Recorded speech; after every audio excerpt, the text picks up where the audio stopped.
మంది ఉన్నారు. మృత్యుముఖం వరకు వెళ్ళొచ్చిన దుర్యోధనుడు కూడా శ్రీకృష్ణుడి మీద ఇలాంటి ఆరోపణలే చేస్తాడు.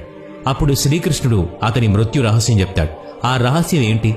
దుర్యోధనుడు మృత్యువుకి చేరువవుతున్న క్రమంలో ఎందుకు చెప్పాల్సొచ్చింది? దుర్యోధనుడికి చివరి నిమిషంలో శ్రీకృష్ణుడు ఏం చెప్పాడో తెలుసుకోవాలనుకుంటున్నారా? అయితే ఈ వీడియో చివరి వరకు చూడాల్సిందే. Let's start our today's episode. మహాభారతంలో చివరి యోధుణ్ణి పాండవులు వధించారు. ఆ చివరి యోధుడు దుర్యోధనుడు. దుర్యోధనుడి అహంభావం, అహంకారమే వేలాది మంది యోధుల మరణానికి కారణమైంది.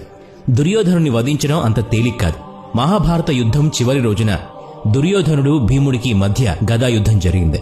ఆ సమయంలో దుర్యోధనుడు భీముడి మీద విరుచుకుపడ్డాడు. దుర్యోధనుడి బలం చూసిన భీముడు ఆత్మరక్షణ కోసం శ్రీకృష్ణుడి వంక చూశాడు.